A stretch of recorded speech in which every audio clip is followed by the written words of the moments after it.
Hello and welcome to the 24th episode of the Rangers Gameplan podcast. We discuss, at least in this one, the month that was the New York Rangers. And, following such a feel-good start to the season, October through December, what a month January was. Yeah, obviously a terrific start to where we came on here probably like 6 episodes in a row with no complaints whatsoever. We might have picked out like a few plays here and there, but I mean, it seemed like this team was never going to lose again. And then over the past month, we've definitely had a lot of very eye-opening questions that need to be addressed from this team. Yeah. I'm not sure exactly where you want to start with this. I guess it was just a mess on all fronts throughout all of January. Dude, we talked about quite a good bit. There was the road trip in LA, or the road trip on the West Coast, that saw them go 2-1, excuse me. Including the loss to the Kings, the blowout to the Knights, and the loss in overtime to the Sharks. Delicious. Yeah. With in terms of that little stretch, that was I believe. I mean, it surely has to be like the last late game trip of the season. So, admittedly, I did not watch all 60 minutes of every game. God. In particular with the Sharks game, Oh. I went to bed at the end of the second period because it was like midnight at that point. I was like, surely they win this game, right? Surely they And then don't. I wake up, and Twitter was a madhouse, and this entire fan base was losing it, rightfully so. There was. I feel like a lot of those games, it was a complete swing and a miss on 2 points, and I think the All-Star break has rejuvenated them a little bit. But I think the month of January was the most putrid showing of effort I've seen from this core group, probably since that lovely playoff series we just lost to the Devils. So it's frustrating to watch. I guess something that is definitely a problem. I guess it's two things, and I'm curious to see exactly how you feel about both of them.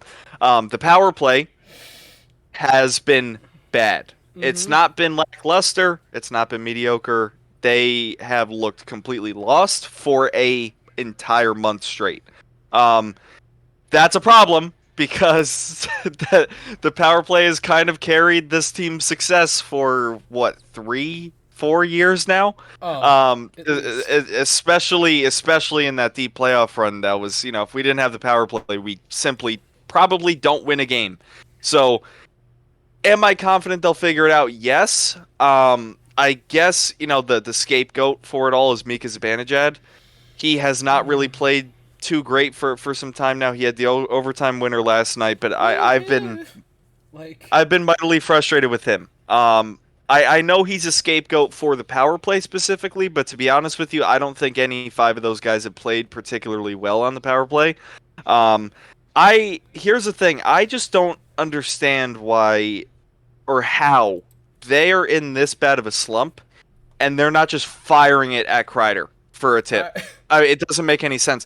You are the only team in this league with that luxury of having that guy that just at any moment in time could just tip it in front on the power play, and you're just not doing it. It's like they don't shoot sometimes for the entire 2 minutes.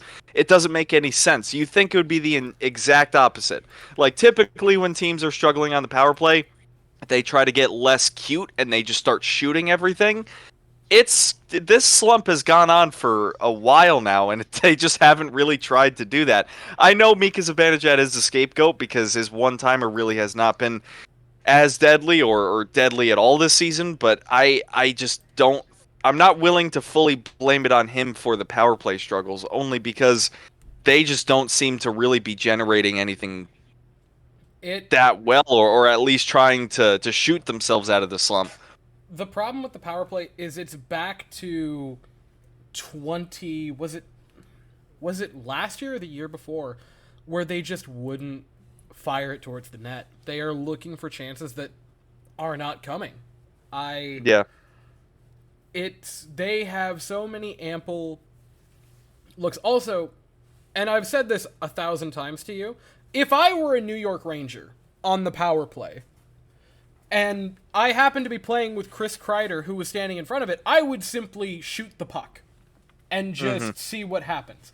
Like, you don't even have to make it a good attempt for him to tip it home. We've seen that. He can do it off the ice, and they haven't. It's a matter of no one wants to take the shot because so many people on the power play have kind of been snake bitten. Fox has looked really good out of the All-Star break, but before that, I hadn't noticed him in a while. Trocheck and Panarin were both doing good, but Fox, Mika, and Kreider all on the power play have been non-factors.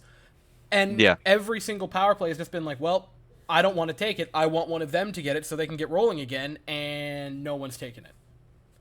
I think it's a matter... They're trying to help, but it's the equivalent of trying to help someone mix the same bowl with the same whisk. Leave me alone and let me do it. And and in terms of that too, specifically with Kreider, Panarin, Fox, and Mika. Listen, this has been a top power play unit in the league for years straight. I'm not really willing to change up the personnel, to be honest with you. I just don't think... I know a lot of people want Laugh on Power Play 1. I know that's kind of the easy thing to say, and keep in mind, I do feel like Laugh deserves it, because he's played outstanding all season. I think he's gotten goalied almost every single game that I've watched. I mean, he's been pretty ridiculous. I mean, he did have a couple goals this week, but it's to the point where I feel like if he scored on 75% of his chances this year, he could have like 30 plus goals right now. He's been that good, so it's not a knock on him when I'm saying this. I just think it's these guys have been at the top, or at least top 3 in the league power play wise for years straight. Even when this team really wasn't a contender yet, those 4 guys have been ridiculous for quite a while. I would just rather let them figure it out, because in a playoff series, are you not throwing Mika Zibanejad or one of those 4 guys out on the power play? You are, right? So I don't think, especially when we're talking about trying to unlock Mika Zibanejad, reducing his role is not going to help whatsoever, because it's clearly a very mental thing with him. So if you say, oh, all of a sudden, Mika, you're not on the power play anymore, that's not going to sit very well with him mentally. And I'm not trying to hold his hand or babysit him. He makes, not a small amount of money, so he definitely should be producing and all of that, but it's something you see in sports a lot. Like if a top player is struggling, you really don't see them get their role reduced. They kind of just stick with it, and eventually they figure it out.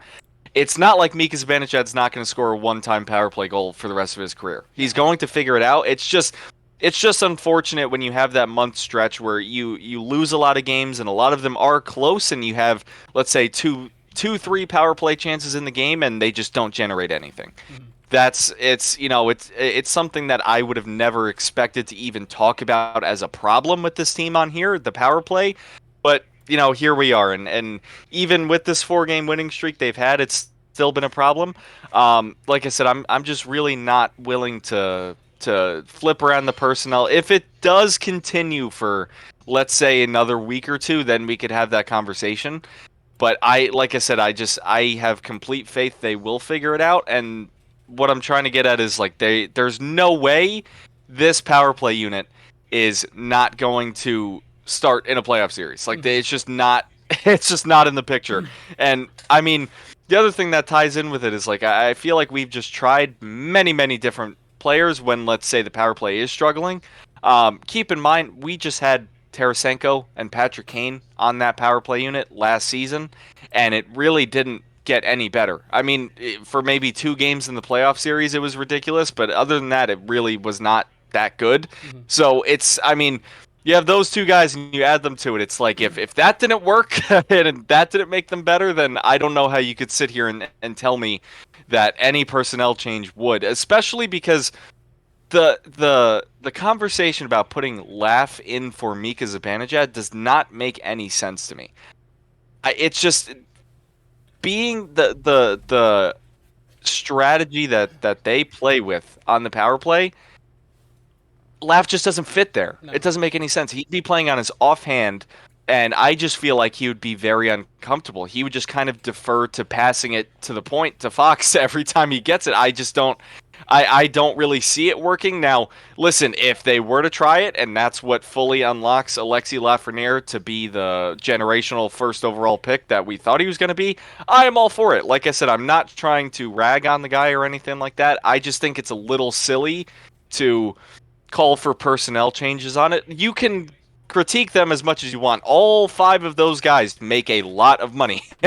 So I'm all for ragging on top players when they don't do their job with any sport, any of my teams, anything like that. But like I said, I just, being that they've been a top unit for years straight, I'm not willing to change anything in terms of the guys that are out there. The things that it boils down to with me changing personnel, they were top 5. They were the best power play for a couple of months this season. Like, it's not that they never got it going. They have fallen off recently. They've done it this year. Well, not this year, but this season. And been great. And I don't think it makes any sense. I am not disagreeing with you on Laffy possibly earning a spot. But it's one of those things where, yes, he has earned a spot on other teams to take the PP1. You're not taking away Panarin. You're not taking away Kreider. You're not taking away Trocheck. Those are the 3 winger-ish players on the first power play unit that you could put Alexis Lafreniere in at. You're not putting him at the blue line and making him a defenseman on the power play, because obviously that's not how the sport works. He's not a centerman. Like, he's not going to go take face-offs, which Mika has done. And more than that, he doesn't have a crazy one-timer like Mika Zibanejad does. It doesn't make sense for me. Also, Mika Zibanejad, and I don't know him personally, obviously, is a very... You can say a lot of things about Mika Zibanejad. You can't tell me earnestly he doesn't care. Like, you can tell when he's in these slumps that it's eating him alive. Whenever they show him on the bench, or when they show him even after he scored the goal last night, he still looked like he is upset at himself. And he won in I was OT. just going to mention that, Like, this is a highly emotional player who wants to be good and wants to do it here and wants to aid the team. Demoting him is going to make it so infinitely worse. It's not going to do anything. It was the equivalent, like when the Oilers sent Jack Campbell down to the AHL and just immediately threw him into the fire. And go figure, his fundamental things that he was screwing up on still screwed up down there. He was shattered for months. He's only now starting to put together a couple of mediocre games for the AHL affiliate of the Oilers. This is a goaltender who's making like $5 million per season for the next 3 years. You have Zibanejad under contract for a long time. I do not care to go and search it up. He has not scored a power play goal since the 21st of December, I believe. Yeah, that's... Which is... that's bad. That's bad, yeah. It's awful. I don't recall a time in his career where Mika Zibanejad has ever gone that long without a power play goal. He's still at 48 points in 51 games this year. He has been bad recently. And I'm not going to tell you, he's actually been really good all season. He's still not having the slump that he has had in years previous, where we've actually, I felt, needed to panic about it. It's a problem, but I have every reason to believe. We thought it was a problem in 2021, where he slumped for the first half of the season of like, this is the decline of Mika Zibanejad. He played the Flyers twice, found his game again, and then came back in back-to-back seasons and set new career highs in point totals in 21-22 and 22-23. I think he can find it again. I don't think moving him down to power play 2 is going to help anything. And I also don't think it's going to help PP1 because you lose... And again, I love Lafreniere. He has done a great job this season. Mika's a bigger guy, and at the very least, he's cycling it around on the boards. And I don't know how... And I have no reason to believe Laffy wouldn't, because he's done very well this season in puck battles along the boards. But he's still a younger player. He is still a smaller player, and I don't necessarily want him getting into all those Mika scrums along the boards on the power play when he's getting it out to the point. Yeah. But yeah, I definitely agree. I mean, it's like I said, I didn't think we'd ever have that conversation about, how much this power play is struggling. Yeah, I mean, there's been, let's say, a couple weeks in the, since this core group has gotten together that they haven't clicked on the power play, but I've never seen it where it's like a couple months where it's painful to watch them on the power play. I have a horrifying statistic if you would like it. I don't know if I would like it, but I'm willing to hear it.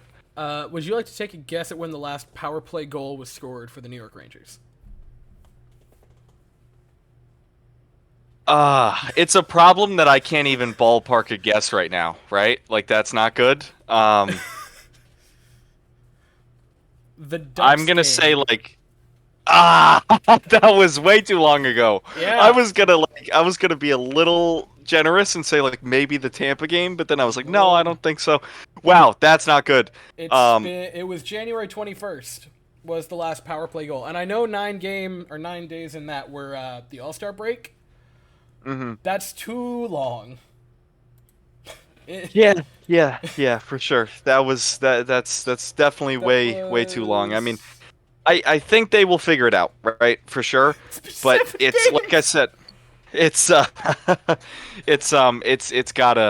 definitely gotta get fixed at some point. I think it's worth mentioning in last night's game against Chicago, Peter Laviolette did not put the first power play out there for I believe it was their third attempt of the game that he did not put them on the ice for the entire 2 minutes. I don't know if it's better. Yeah, I don't know if it's better or worse that the second unit didn't score on it, because if they scored, we would just be putting out a power play with Blake Wheeler on it for probably the next 3 games. Could you imagine? Yeah, I guess that's a problem. The other 2 things that I wanted to talk about, I don't know which you want to start on. One of them ties in with what we're talking about. The other one doesn't. The goalies and the top line 5-on-5, specifically Mika Zibanejad. So pick where you want to start with this. Let's go let's change it up and go with the goalies. Okay, so Jonathan Quick is currently back in 2013.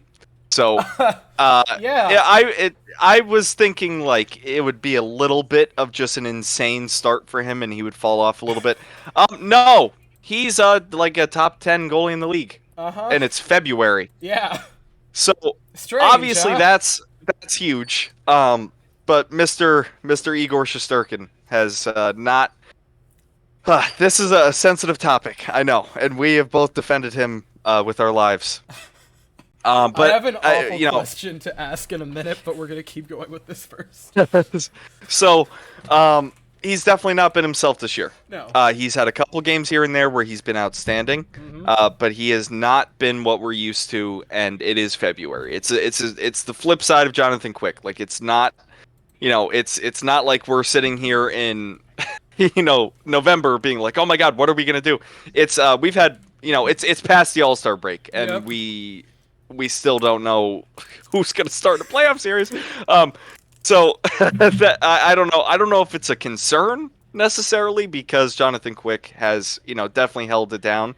I think, in my opinion, right, I think it's almost the same deal that we're talking about with Mika, right? Like Igor is probably the most emotional athlete I've I don't know if I should say that because Mr. Henrik Lundqvist was definitely up there quite a bit. But I guess in terms of truly getting in his own head and being unbelievably pissed off after every goal given up, I don't think I've seen a goalie like that matches Igor Shesterkin's level of that. Like, every goal given up, he's visibly angry.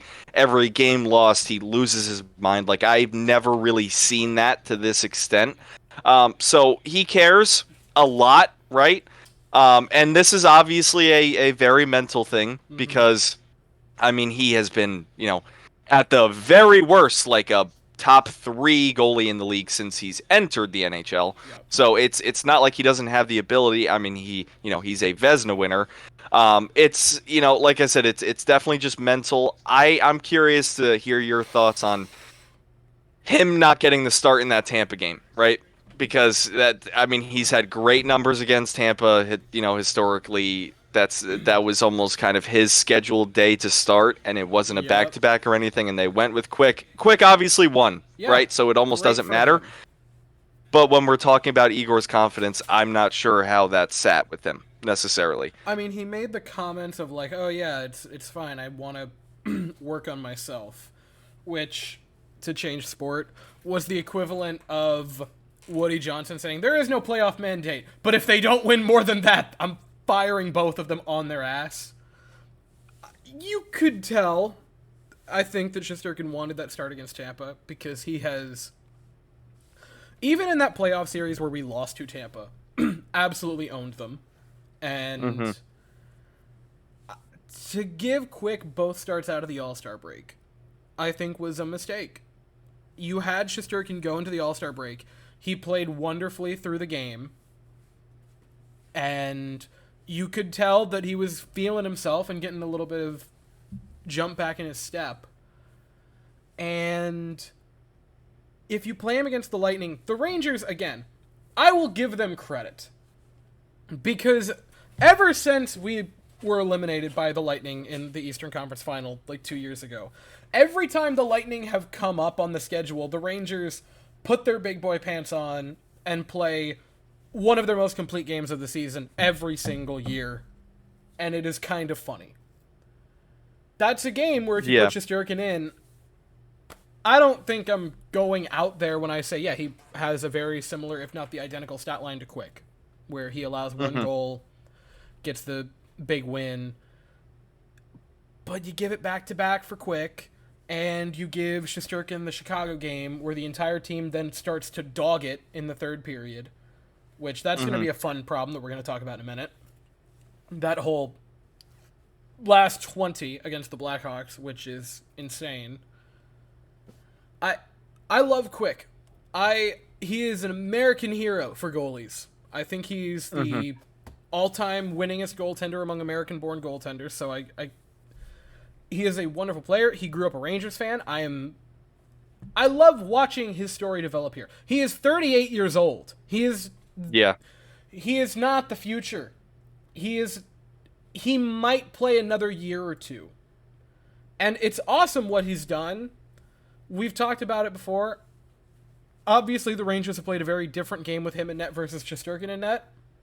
And that's not to discredit what Quick has done. It's been great.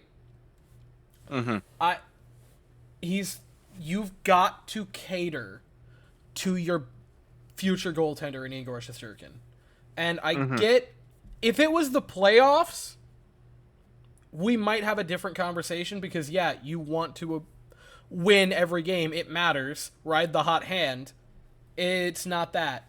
You've got to get your Vezina caliber goaltender mentally right, and you give the first 2 starts out of the All-Star break to Quick. And then you throw him to the Blackhawks, and then the team simply decides to stop playing hockey in the third period. I said this in the video last night talking about it. Shesterkin stopped 28 of 30 shots that he could actually see. 28 of 28 that he could actually see.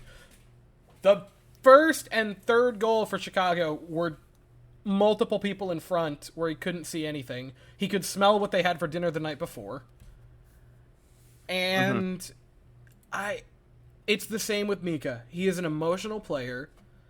Like, I've been grilled before of like, why do you live game to game with a blank team, baseball, football, hockey team? The athletes don't do that. And I'm like, you ever watched a fella named Igor Shesterkin? Yeah. They absolutely do. And I think you've got to ride him for a bit here. You've shown that you are willing to ride Mika on the power play. Ride Shesterkin. You don't have a back-to-back for until the 24th and 25th of this month. Unless he's getting killed, ride him out. Mm-hmm. Yeah, also, and I think it's hugely important that he starts the next game, by the way, because, I mean, I just want to mention how, like, almost like deflating it is for him to only have given up 1 goal going into the third and then, give up 2. Not that I'm saying any of the 3 were his fault, but you would have just liked a 1-goal game or a shutout just to really get him back on track. I think if he just lets up 3 and then you immediately tell him he's not starting the next game, I think you're just messing with his head at that point, And, I mean, I 100% agree. I just think, it definitely helps how good Quick has been, but I just want to mention, like, this team is not going to win a Stanley Cup with Jonathan Quick. If they do, by all means. I just want them to win the thing. But it's probably not going to happen. It's probably not going to happen. It's so funny when Trouba's first guy he hands it to is Jonathan Quick. Yeah. Oh my God, that would be hysterical. You can actually hear the steam emitting from Henrik Lundqvist in the stands as he just loses it. Oh my God, yeah. I guess it's like both of these things that we've just talked about, like, yes, they're problems, but they're also, I mean, both of those things have been 2 of this team's greatest strengths for years now. So it's almost like a good problem to have. Like, if it were new issues that, like, we just couldn't overcome and we haven't shown that we can overcome, it's an entirely different story. And I mean, at the end of the day, this team's, still in first place in the division. So it's not like the sky is falling or anything like that, but I do have a question for you that is, in my opinion, entertaining to ask. Do you, if you are Chris Drury, try to move Quick at the deadline? He's making league min. He has outstanding numbers. Do you call Edmonton or the Flyers and rake him over the coals? Who desperately need attending? If a team is willing to give up an arm and a leg, I don't see why you don't, to be honest with you. I mean, aside from the fan base erupting, I don't necessarily see a true downside of it. I guess it's not one of those situations where I'm willing to just move him just to move him, obviously, but like if something in return. Yeah, like a legitimate piece that you really wouldn't have any other way of getting because of their cap situation. I would seriously consider doing it, to be honest with you. I guess, I'll let you go, but I guess I do want to talk a little bit about the deadline in a second, which is approaching us. So, like, you want to look at me and say that you couldn't rake Detroit over the Flyers for a goaltender, as they have the combined group of, like, Husso and James Reimer. They're in a playoff spot. They're finally... The Yzer plan has finally come to fruition 9 years later, or something like that. And it's not that you necessarily need to get... Because I don't think you're getting a player from that team. You're getting assets. But... Since apparently Mr. Drury doesn't want to trade our first-round pick because he wants to go have a weekend in Vegas. That's so cool, by the way. You get a good pick from Detroit. And again, there's no one available at this deadline. It's not like last year where there were so many big names. Kane and Ryan O'Reilly are not moving at this deadline, obviously. Do you just, like, get a second for Quick, maybe, and then try to package that second with your own second to someone else to get a legitimate third center or a good wing? I mean, Louis Domingue, he had one game, but it was a good game. And I think you give Shesterkin... Obviously, Shesterkin is the starter for this team. If you give him that bit of confidence to see if it's like, all right, you're the guy. We don't have anyone else. You've got to do it. And see if that pushes him along. I think... And I love Quick. I said like 2 days ago, or 2 games ago in a video, I would like him to be here for the remainder of his career if he wants to be as the backup. Because he's been just a joy to watch, and you can tell that he loves it. But also, he is a 38-year-old goaltender with a 919-227. That's not probably sustainable. And I think you just kind of got to be, well, thank you for your service, but it's time to go. Yeah, I mean, I don't think there's any chance on Earth that it happens, but I guess we'll definitely have to wait and see. In terms of trade talks, I don't think we recorded since it was officially announced that Hedl is done for the year. Yeah, so, that's obviously crushing, right? Yep. Especially because this is a guy that's shown he can be a huge piece of this team in the playoffs.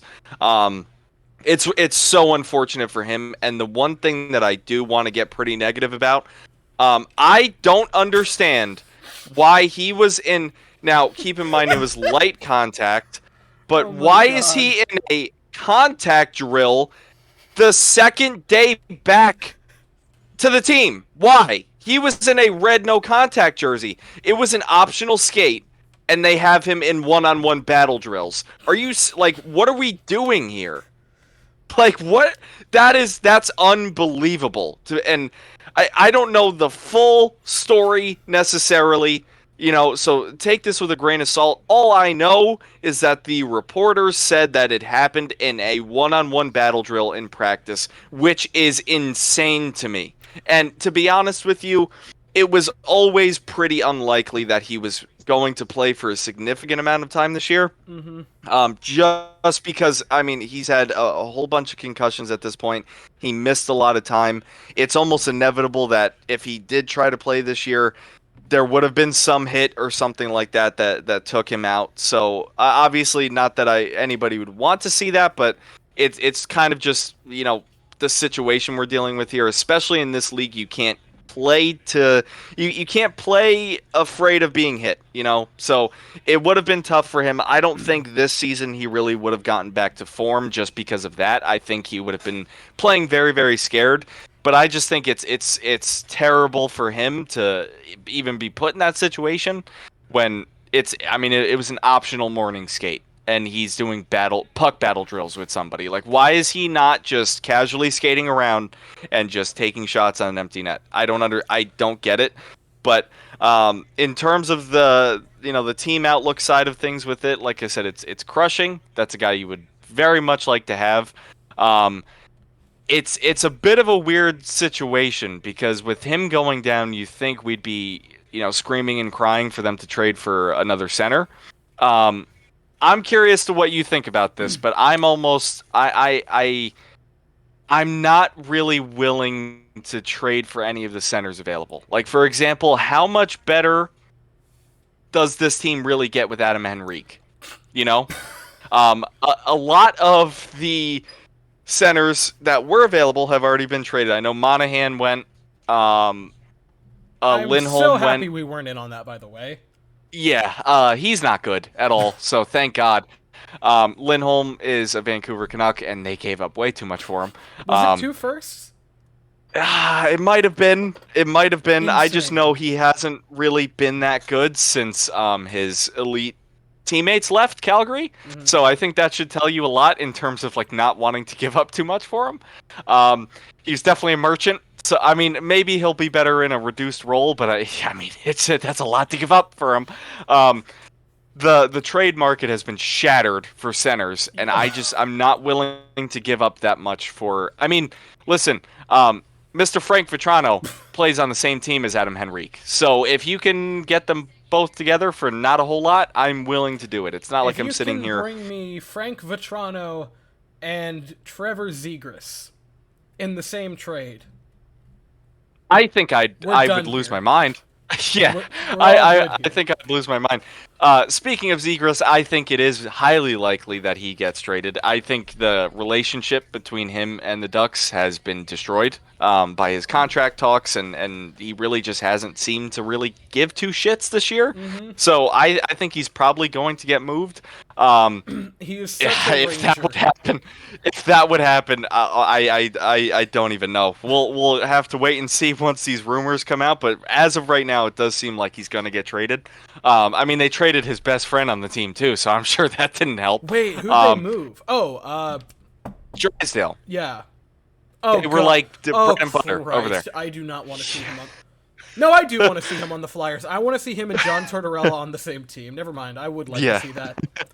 I'll start with the center thing. I want more than anything in life to be a fly on the wall for that conversation between whichever coach put Hedel in the contact drill, having to walk up to Drury's office and be like, "Hey, Hedel's done for the year." Mm-hmm. Why? What happened? Yeah. A bad puck? No! I had an idea, and it didn't work. It's a weird thing to say. The centers, which is especially weird because Mika's been a ghost for a few weeks. I feel okay. I'm fine getting like a fifth center for the depth of the playoffs because you're going to lose somebody, and if you don't think you are, you're an idiot. Like, you're going to lose someone at every position aside from maybe, hopefully, goaltender. That's just how the playoffs work. We've seen this before. Yeah. Or we're going to get the report the day after the whatever final round is over of like, Artemi Panarin was playing with 2 broken feet and a broken arm. And he still scored 3 points in the final game. Because that's just how it goes. Like, Matthew Tkachuk was basically a body operated by marionette strings in the Stanley Cup final. You're going to lose people. You definitely need to think about depth. I don't necessarily think you need to look at a position. I think you just try to go out and get whatever forward you can get without trading the total farm away. Because this is a great team that the Rangers have this season. I don't feel it's an all-in push right now. I think they're really good, and if they ended up finding their stride again and making a deep run to hopefully the thing to where I have to fly up and watch a parade, I could very well see that. I think that's a possibility. Not confidently enough that you push to go trade a first and a second at the deadline for whatever center's on an expiring contract because, this is the year to go. If you could get a guy, I think you've got to look for a hockey trade. Find a guy who's going to be kind of cheap in terms of what you have to give up. Maybe has a year, 2 years left on the contract, and have a player not just for this season. A guy like Vetrano, and I know that's obviously the like low-hanging fruit of like, because of course, I would simply go get a great player. Like, no shit. You've done it again. I would love him. He's obviously had good chemistry.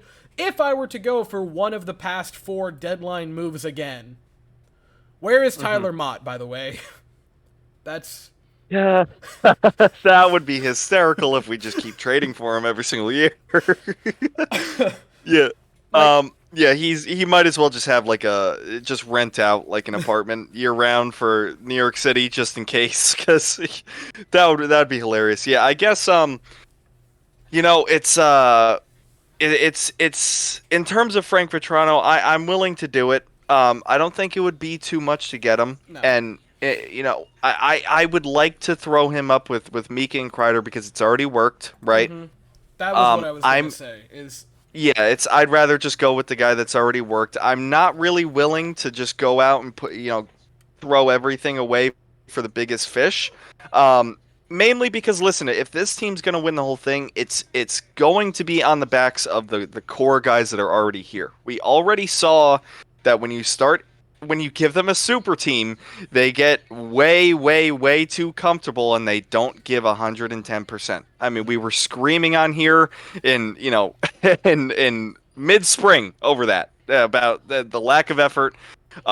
So if they're going to do it, it's going to be the guys that are already here that get it done. I just feel like if you make them too comfortable, they have obviously shown that they are going to let their foot off the gas. So I'm not really listen. Obviously, if they were to somehow get Trevor Zegras, I'm not going to say no, but I'm also just I'd go into this deadline with, like you said, just kind of looking for hockey trades. I would definitely love another right winger, just because Alexi Lafreniere has really been the only guy I've been 100% comfortable with on that side all season. So I feel like that is priority number one. Does it have to be Frank Vetrano? No. Yes. But to be honest with you, I'm not seeing a whole lot of other names that I'm super moved by. I do like Jordan Eberle a lot. I love Eberle.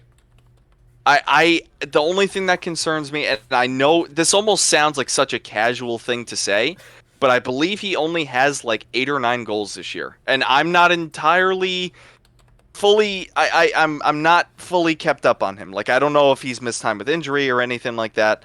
I know he's got great defensive metrics. I know all of those things, which we could definitely use. If we were to trade for him, I'd be happy. I just think that I'd rather have a guy like Frank Vetrano that shoot first. And like I said, it's already worked with the line he's going to play on. So I'd be more comfortable with just getting a guy that we know has already worked, right? Because we thought Kane and Tarasenko were gonna, work perfectly, and it didn't happen. So I'd rather just kind of stick with the guy that's already shown he can, work well with those guys. Other than that, like you said, I would definitely like to get some depth pieces. I just want to say, though, I am thoroughly impressed by Johnny Brodzinski so far. I mean, that guy's like an Energizer bunny. Like, he skates so hard every single night. He's had a couple goals this week, which is cool. I just don't... none of the centers are available really make me feel like it's that much of an upgrade over him. Like, I know it's almost like concerning to have an AHL guy, in your lineup in a playoff series, but it's worth mentioning that when Johnny Brodzinski's in the AHL, he leads the NHL in scoring. I mean, he's the captain of the Hartford Wolfpack. It's not like we're just calling up a 24-year-old that like had a couple good weeks in the minors. Like, this is a guy who's had quite a few NHL games under his belt to this point, and he's played well. And as long as he continues to play well, I almost feel like it's a disservice to him to just make a trade just because you feel like you want the lineup to look prettier. You know what I'm saying? Like, I don't think it's really worth just getting another center just because. Like, I've not seen an issue with Johnny Brodzinski, not only offensively, but just his two-way game. Like, I think he's been really, really good defensively too. And to be honest with you, it's just where I feel like that might be one of the only guys on this team that I'm confident in skating hard every single game he plays. Yeah, because that has been an issue with this team. So I agree that Brodzinski, honestly, the bottom 6 out of the All-Star break have been what I felt best about, which is a weird sentence to say, but like him, VC, I don't think Gaudreau has a point, but he's at least not pissed himself when he's been on the ice, which is an improvement. Mm-hmm. I think Brodzinski has more or less solved the center problem, at least for the third line. And so I think you're definitely looking for wingers. You mentioned right wing. Have you considered Patrick Kane? Oh, I'm gonna puke. I'm gonna puke. Like, seriously. I'm so sick and tired of talking about Patrick Kane. It's not even funny. It's insane because this is a guy that's been like my favorite non-Ranger for my whole life, and it was like Christmas Day when he got traded to this team, and I'm sick at the thought of him at this point. Like, it's seriously not even a joke. I mentioned it as like you could get something for him. If the Red Wings called you and said, we'll give you Kane for quick, 1-for-1. Absolutely not. Like, absolutely not. like if they were to call and say, hey, like, we don't like this guy, can we have like a fifth? I'd be like, sure, absolutely. But if they want anything substantial, I'm gonna say absolutely not. You are throwing the phone into the Hudson. Oh my god. Oh my god. Yeah, I think well, we'll see. I mean, regardless, this team has definitely maintained a great spot overall Yeah. without any help from trades or anything so far. Um, I think it's definitely good that around this time for the past couple of years we've been like gasping for air the month or so leading up to the trade deadline, and I know they just had a bad month, but I've not been here sitting like, oh my god, like half of this lineup can't score. Hmm. That's what it's been for the past couple years. Um, Over the past month, I'm like, wow, like the Rangers lost this game because Mika Zibanejad wasn't good enough, or Keandre Miller wasn't good enough, or Adam Fox, or goes down the line. It's not like I'm sitting here like, wow, we have Dryden Hunt on this team. Let's fix that. It hasn't really crept into my head this year, so Wow, Libor that's Hayek definitely a is good still thing. alive. Yeah, like it's not like we have just blatant liabilities on this team that we're just desperately trying to replace this season. So that's definitely progress over the last two because it's like every game for the, leading up to the deadline for the past two seasons, it's like, "Oh my god, this guy has 4 turnovers tonight and the trade deadline's in 2 weeks," and that's all I could think about. That hasn't really been the case this season. It's more so just they're definitely looking for supplemental trades to happen, to go through to help. But like I said, we even said this immediately after the playoff loss. Like this team, if they're going to do it, it's just going to have to be these guys that are going to get it done. It's Hmm. that simple. I mean, especially when you look at some of these other teams that have, won the cup in the past few years. Like for example, the Tampa Bay Lightning. Yep. I mean, they it was almost like they'd never win a cup for the a few years there because they just had the same group of guys that just seemed to never fully get it done. Did they trade for Patrick Kane? No. They just wrote it out and eventually they got it done. It was never really a thought for them about getting any crazy help anywhere. It's just once you have your group of guys, it's going to happen eventually. Hopefully the same case for us. I mean, even like the Avalanche a little bit, like they skyrocketed after they got Cale Makar, but still, I mean, they had McKinnon, they had, Landeskog, guys like that just weren't able to get it done for some time. Did they trade for Patrick Kane? Did they? No, they didn't. They stuck with it. They won the cup. It's gonna have to be something like that. You're never really just gonna win, especially in the NHL, from a super team. I mean, maybe the NBA or something like that. It doesn't work like that with hockey, especially because every year they keep pushing the trade deadline back, so that's just less and less games that you have with whoever you get at the deadline, right? So, if you just completely change up the mix of your team, we saw it last year, it can really flip things upside down. So, I yeah. It's we said it especially because it was a matter of they had given up all their assets. It's now no one's coming because you have to figure it out. The Lightning definitely fall into that category. I don't recall the Blues making any big trade before their run. Like they just kind of one day woke up and said, "Hey, what if we just did the thing?" mhm, Colorado was definitely the same category of their group of guys and elite playmakers finally put their pants on and did it. You could say that Vegas went out and got Eichel, and I understand how big of a move Eichel was, but that wasn't some deadline move. That was a big offseason. We're going to get a guy to fix the top six, and it worked. mhm, I don't buy. And even if you look at the teams that lost to them, it was the Lightning losing to the Avs and the mhm. Panthers.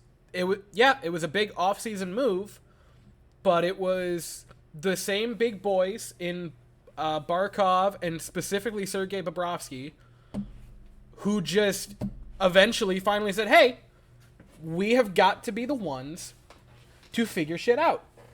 I Also, it's such a cop out to give this team the out every year of making those massive deadline moves. Yeah. Listen, I loved when they brought in Kopp and when they brought in Vetrano, and I loved at the time, when they brought in Kane and Tarasenko. It was awesome, and Mott both years. Can't wait for him to be a Ranger for the third time. What number will he wear this time? But We are paying players elite player money. Mm-hmm. I just want to see them step up to the plate. Because even when they made the run to the Eastern Conference Final, Mika stepped up. The kids line stepped up. Mm-hmm. I think Kreider did pretty well, if I'm not mistaken. For sure. Yeah, absolutely. He definitely had some big goals. So I hate saying it, and I think this is the year you're finally going to see it happen. I am waiting for the Artemi Panarin playoff run. Mhm. I would Oh my like God. to finally see him play games in the playoffs. He had a wonderful game, and the OT winner in Game 7 against the Penguins is a moment I can replay in my mind over and over again. I want him to finally show up. You are paying him 11.5. He has showed.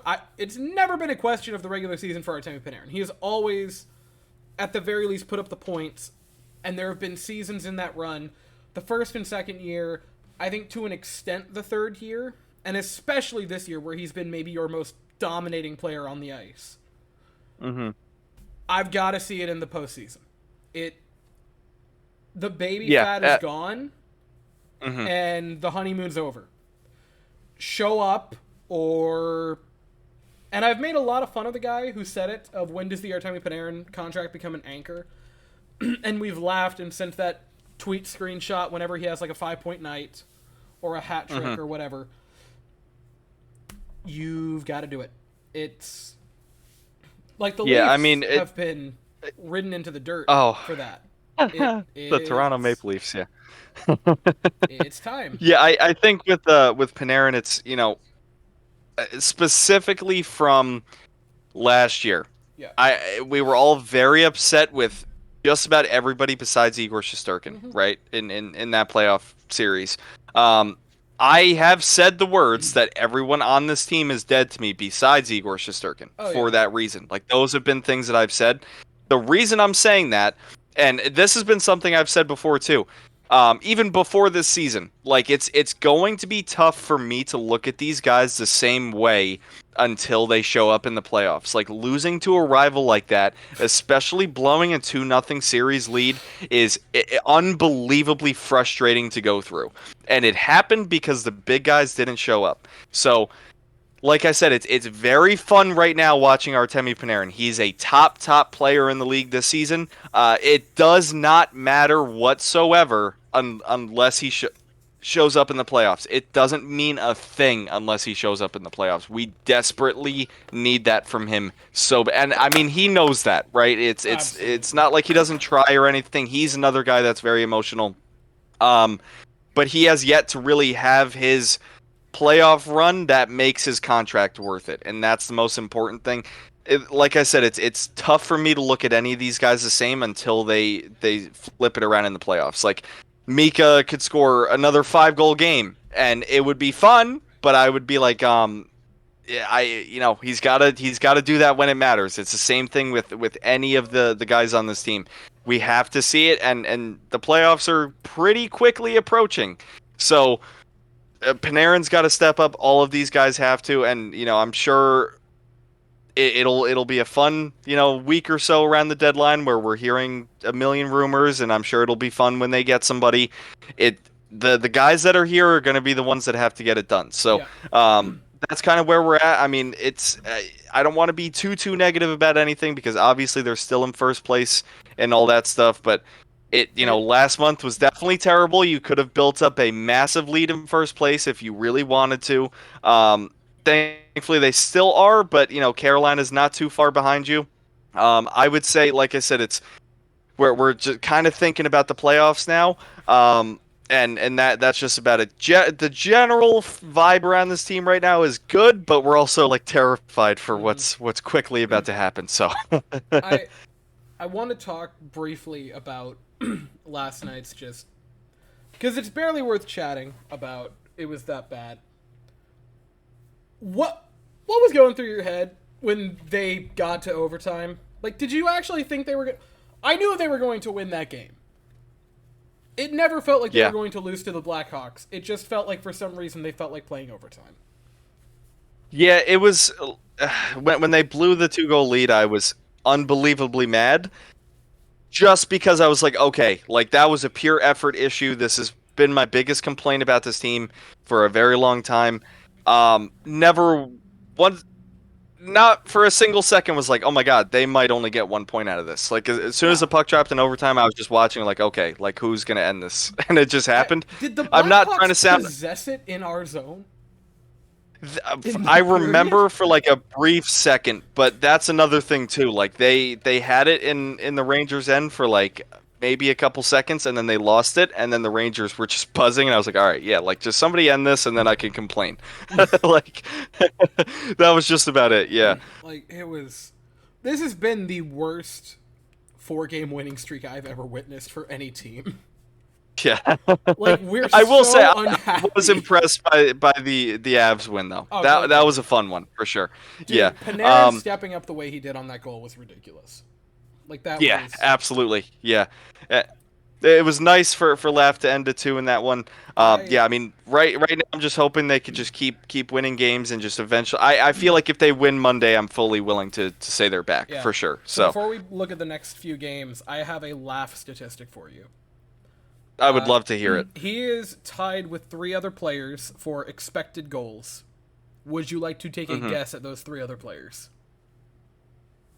There's 3 other I'm players. going off of Money Puck, yes. Okay, expected goals. I'm gonna say. Is this on the Rangers or just league wide? League wide. Oh my god. We're gonna go with. I feel like just I'm gonna go high on this. I'm gonna say Kucherov, McKinnon, and Panarin, which might not be accurate whatsoever, but I feel like he's gotten that many chances this year. So You have the good energy with it. It is Cam Atkinson, who's been pretty unlucky but had a solid season. I forgot he was in the league. Yeah, oh my he god. exists. Joe Pavelski, who has reemerged as a stud, Yeah. and Leon Draisaitl. Yeah, I mean that's not bad company to And be I in. will give you it's this. kind of funny. He has the same expected goal as Leon Draisaitl. Draisaitl has played 84 more minutes. Wow. Yeah. That's unbelievable. And yeah, I mean saw he's been so impressive this year, so I'm not even surprised. He has had a very, very nice season. He also has committed significantly less penalties than Draisaitl, and I'm not saying that to dunk on Draisaitl, but he has. Laugh's been great. Draisaitl has gotten 24 goals and he has 14. This is not a. He's unlucky, like greatly unlucky. Also, Yeah, this yeah. is. I just want to say this because I can laugh at them. The second highest player in expected goals this season is Zach Hyman. If only the Leafs had a guy like Zach Hyman on their team. Yeah. If only they could find a spot for him. I'd love to make fun of the Maple Leafs. It's so good. But, before we go on a tangent about that, yeah, I don't know the exact schedule coming up. I just know I'm going to the Stadium Series on Sunday, so We have Calgary at home, Montreal at home, and then at the Islanders in New Jersey. We're playing at New York, but in Jersey. It's perfect. yeah. 3-0, yeah? Like, just simply, the Flames are bad, Montreal is worse. Please, for the love of God, beat them in the Stadium Series. Yeah, for sure. Especially because I'm going to. Fun fact, I've been to every Rangers outdoor game. Really? So I'm excited for this. That is Yeah, sick as yeah, hell. yeah. It's pretty cool. Do we want to discuss the jersey? Oh my god! All right, so backstory. I've been begging to buy these things since like the middle of December. I'm like, oh, like they're probably gonna release them before Christmas for the holiday sales. Waiting. They wait until the month of the game to reveal the jerseys, and then the Rangers decide to say, oh, by the way, they're not going to be sold at the game. So, and if you try to order one, it probably won't get here to your house in time for the game. So, being that you're going to it, it's kind of pointless. If you want one, though, we have them in the team store. So that requires you buying a train ticket, buying a ticket to the hockey game, which is not cheap, and Yep. then buying the jersey, which is like $300, Yep. along with the ticket that is at least like $180. So they made it as difficult as possible to get them. I got one. I finally have one. It's a Fanatics one. It's not authentic, but I don't care about that. And also, they made it as difficult as possible to buy an authentic one. So, like, it's really not even my fault. A couple things. One, I've gotten bombarded with ads for it, and they're advertising the Fnatic jersey for a Jacob Trouba, which they do not sell! Because I wanted to get a Trouba. Like, that was what I was going for. I've never had a captain jersey. And I'm like, oh, cool, I'll get Troubs. And they didn't make him an option. But then I've gotten riddled with these ads of, like, support the cap. And I'm like, I'd love to. Make it available. Let me do that. I sure would like to, NHLshop.com, but you've kind of made that impossible. Second, how much money did they lose by, instead of releasing those in December when they were still cooking, waiting until like February 4th when they were in the dirt following the worst month of the year when the entire fan base was so pissed off? How much did they lose? Like, it has to be so much. Just solely based off of the fact that... Yeah. It's just like, this is the only league that does it. I feel like any other team in any other sport, when they release a jersey or anything like that, they're like, hey, we're going to make as many of these as possible, and it's going to be as easy as possible for you to get one. Dude, it's just like, we'll wait as late as we possibly can to reveal them, and then we're just going to require you to spend, like, in total $700 to, like, actually get a real one, and we're only going to make, like, 4 players. We're only going to make them for like 4 players. You can't even get like exactly who you want. We're only going to make like a handful. It's just like, what? Dude, you could buy Thomas Morstedt jerseys for the Jet throwback a week after it was released. You could... Yeah. I don't have to go customize it. I can just get it. I could get one of Thomas Hennessy. Yeah, anybody you want. Literally anyone. Meanwhile, the NHL. Sick jersey, though, yeah? Like... Oh, yeah, I love them. Yeah, what are the Islanders doing, though? Let's talk about that. That's bad. The Oilers? Like, that's terrible. The Islanders Stadium Series jersey might be the laziest thing I've ever seen in my life. They didn't even make a logo. Well, listen, I at least respect Philly for, like, they've always remained the same with jerseys. I kind of respect that in a way. You know what I'm saying? It doesn't look bad. They just like to stick with tradition, which I respect. I just don't know. The Islanders didn't even try to make, like, a new logo for it, which I guess the Flyers didn't either, but that's kind of, like, part of their culture is just that logo, so I get it. The Islanders they just didn't even try. They didn't even try to make, like, a design. There's 2 total colors on it. Isles. Like, that just says Isles on it. I am curious to see how, like, the full uniforms look, which, like, that's another thing. Why have we not seen that yet? The game's in a week. We're just gonna see them when they're walking out for the game. Like, why? Not that it matters that much, but like I said, every other sport, they reveal new uniforms. They show you the uniform right away. You can get any player you want quickly. It doesn't make any sense. It just doesn't make any sense what we're doing here. You're playing outdoor games between teams in the biggest sports market in North America, and 3 of them are from that area. Why are you not advertising the crap out of this? Why are you making the jerseys impossible to buy? Why are you making it only 4 players per team? Like, every team had the same thing. You get 4 guys. Hope you like them. Yeah, and it's kind of funny because it's I don't even know where exactly I want to go with this, but they didn't say a word about the game until like the end of January. It's so funny. They like revealed it was happening, and then we didn't hear a word until January like 30th. It's the equivalent of someone being like, hey, you're coming for the Super Bowl, right, in early January, and then today is like, hey, what are you bringing? Yeah.